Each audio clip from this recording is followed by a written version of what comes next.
Hi, I'm Dr. Zahra Lagde, or just call me Zahra. I'm a medical doctor, an educator, a soul healer in progress, and now apparently a YouTuber. I'm so glad that I decided to take this 7-video challenge. So this is video 2 of the 7-video challenge.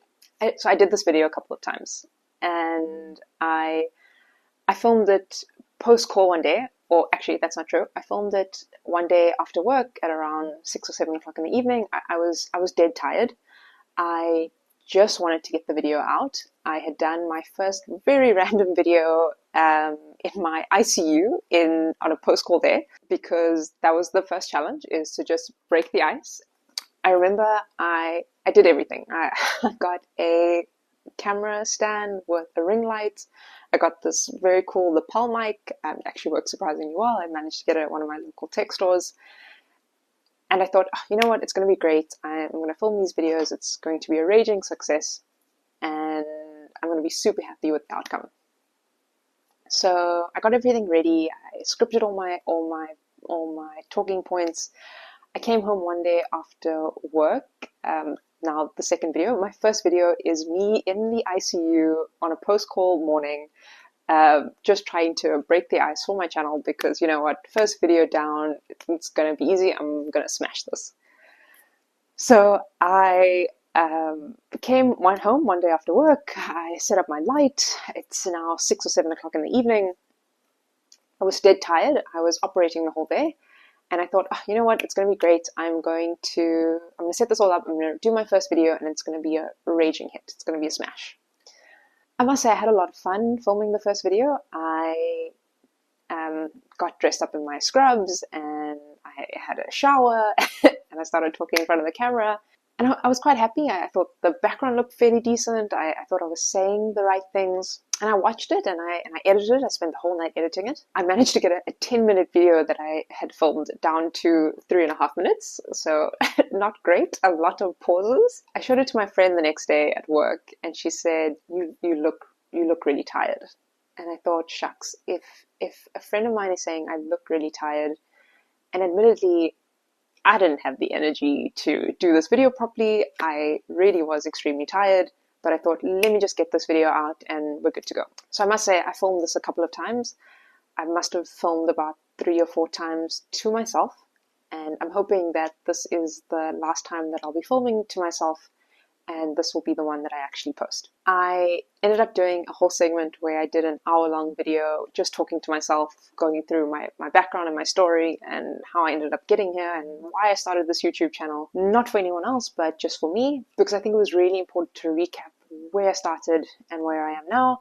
And I must say, I'm so glad that I did that, because it gave me some perspective, and I felt like everything was coming full circle. So a bit about my background.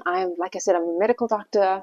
I work in obstetrics and gynecology at the moment in Cape Town, South Africa. I absolutely love my job. I was on the road to specializing in obstetrics and gynecology, but I decided that was not quite my path, and I wanted to find a different way to bring happiness and contentment to my life, and actually, admittedly, financial freedom to my life too. And I figured if I continue on this path, I don't quite think I'm going to get there, but it's the only thing I ever knew. So I continued. I was born and raised in South Africa. I have a wonderful, loving family. I have an amazing dog who is trying to get out right now. It's extremely distracting, but I do love her. That's Lexi. I always thought medicine was my path.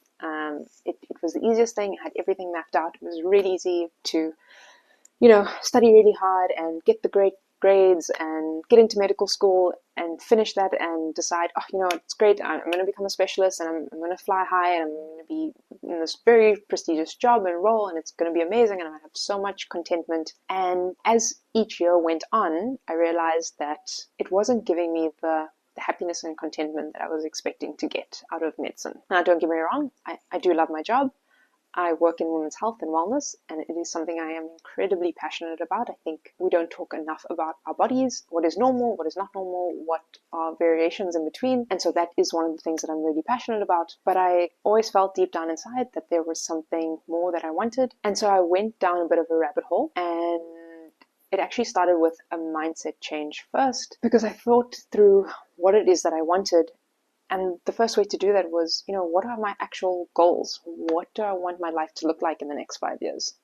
And honestly, the moment you sit down and you start thinking about that, you realize that unless you've actually looked yourself in the mirror or come face to face with that question, you might not actually know what you're expecting your life to look like in the next 5 years.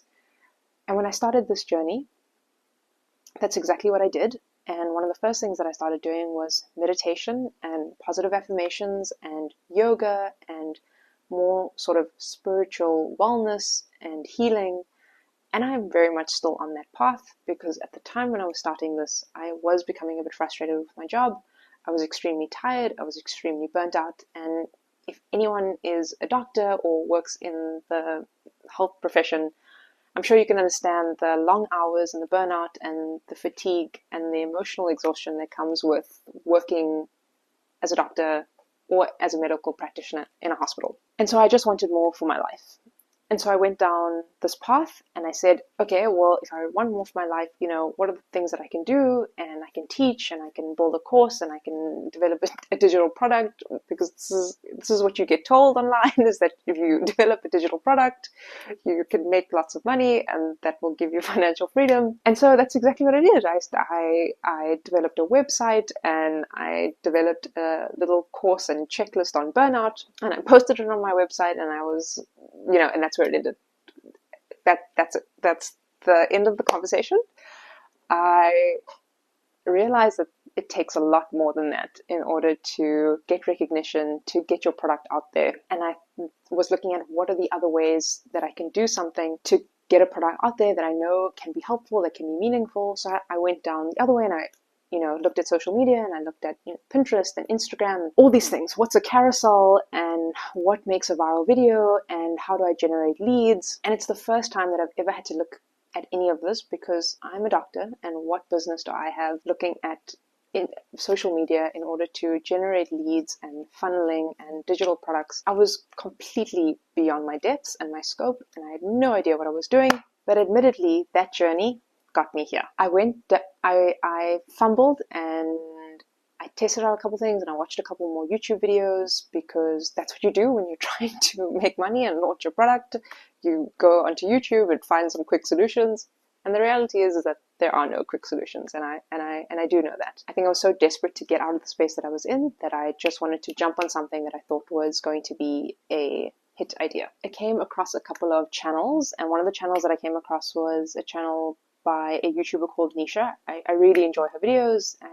She's a chartered accountant. She talks about financial freedom and what that actually looks like, and what are ways that you can actionably, what are methods that you can action out in order to get to your ultimate goals. And by watching her videos, she spoke about, how to generate leads and how to generate traffic and how to build an audience. And when you go into that sort of aspect of YouTube, that's how I found Ali Abdaal's videos, and I was so grateful that I found those videos on that channel, because it brought me here to this 7 video challenge. Now, admittedly, I have no idea if this is going to be a career path that I go down, but what I will say is that just by doing the second video, and by doing these random videos in between, and filming random B-roll, which is what I think it's called, I've entered into a different space where I am more confident to talk about the things that I enjoy, to talk about my goals, to talk about what I'm in pursuit of, and admittedly, I'm somewhat unapologetic about it. I know that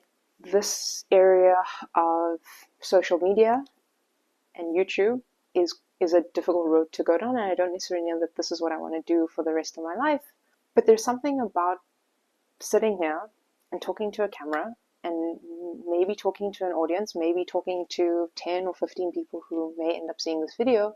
And there's something very real about it, and something very visceral about it, because yes, you're putting your face out there, and your voice, and your opinions, and I'm waiting for some degree of judgment, but actually it doesn't really matter if there's any degree of judgment, because all that matters is whether I can do it, and whether I have the confidence to do it, and whether I have the confidence to finish this challenge, and to improve my public speaking, and improve my train of thought, to be a lot more intentional about what it is that I want to say.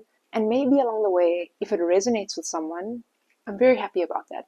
If it resonates with 1 or 2 or 3 people that I've never met before, that are nowhere in my circle, then I'm actually really happy about that, because I think that is what matters. And in this path, surprisingly enough, I only joined this challenge about maybe 10 days ago. I decided to, and with watching Ali Abdaal's videos, because he does actually talk to you about how to be an entrepreneur and how to solve a problem and a pain and how to generate passive income. And I started thinking a little bit differently about what it is that I wanted and what I want my life to look like and what it is that I can offer as a doctor. And one of the things that I actually have done recently is that I generated or made a masterclass on how to ace a medical officer or registrar interview, even if you feel underqualified.